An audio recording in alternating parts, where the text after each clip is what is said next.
रणनीति बहुत साफ है पहले दिन से।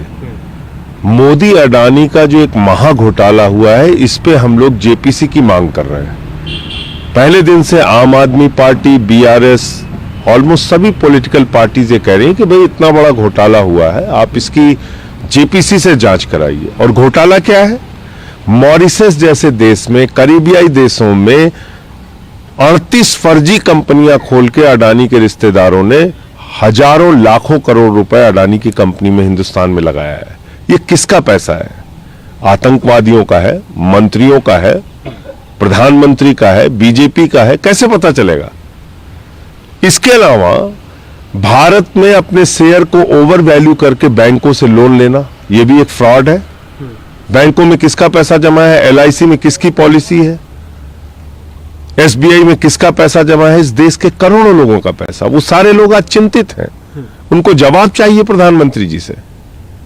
पूरी की पूरी पार्टी, पूरी की पूरी बीजेपी खामोश है। दुनिया की सबसे बड़ी पार्टी, दुनिया के सबसे बड़े नेता के राज में दुनिया का सबसे बड़ा घोटाला हो रहा है और प्रधानमंत्री कुछ नहीं बोल रहे।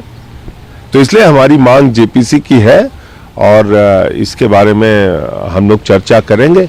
ये भी सुनने में आ रहा है कि अभी और कुछ सांसदों को सस्पेंड करने वाली है सरकार। कोई बात नहीं, हम लोग उसके लिए तैयार है, वो कोई चिंता का विषय नहीं। देश के करोड़ों लोगों की चिंता है। एलआईसी में जिन लोगों ने पैसा लगाया, उन करोड़ों लोगों का पैसा डूब रहा है। एसबीआई में जिन लोगों ने पैसा जमा किया, उन करोड़ों लोगों का पैसा डूब रहा है। चिंता ये है, पंजाब नेशनल बैंक में जिन लोगों ने पैसा लगाया, उनका पैसा डूब रहा है। उस पर प्रधानमंत्री नरेंद्र मोदी जी को जवाब देना चाहिए और इस सरकार को जेपीसी बनानी चाहिए। सुप्रीम कोर्ट के लिए राज्य सेवानिवृत्ति के बाद की नौकरियों से प्रभावित होते हैं। नजीर के अपॉइंटमेंट को लेकर ये बात कही गई गवर्नर अपॉइंटमेंट। देखिए, मेरा अपना, अगर आप मैं अपना व्यक्तिगत इस पे राय देना चाहूंगा।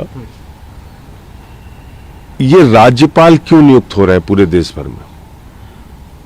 ये नियुक्त हो रहे हैं चुनी हुई राज्य सरकारों पर डंडा चलाने के लिए। वो चाहे एलजी हो, चाहे राज्यपाल हो। आप तमिलनाडु में देख लीजिए, आप महाराष्ट्र में देख लीजिए, आप दिल्ली के अंदर देख लीजिए, बंगाल में देख लीजिए। तो राज्यपाल का काम क्या है? एक चुनी हुई सरकार अगर है, उसको काम करने दो।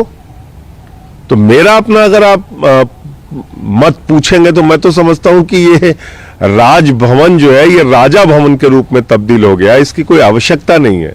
लोकतंत्र में चुनी हुई सरकारें होती हैं, उन सरकारों को अपने विवेक से काम करने की छूट होनी चाहिए। और ये राज्यपाल और एलजी, ये सब बंद करना चाहिए। इसमें फालतू, एक तो उनके प्रोटोकॉल में पैसे खर्च होते हैं करोड़ों रुपए, उनको एक वोट नहीं मिलता है। पूरी की पूरी सरकार वो चलाना चाहते हैं, सारे तंत्र पे वो डंडा चलाना चाहते हैं। इसलिए मेरा तो अपना मत है कि ये तो बंद ही हो जाना चाहिए, राज्यपाल और एलजी। और दूसरी चीज क्या है? जो व्यक्ति बीजेपी में 50 साल तक काम किया है, अब किसी काम का नहीं बचा, आपने उसको राज्यपाल बना दिया।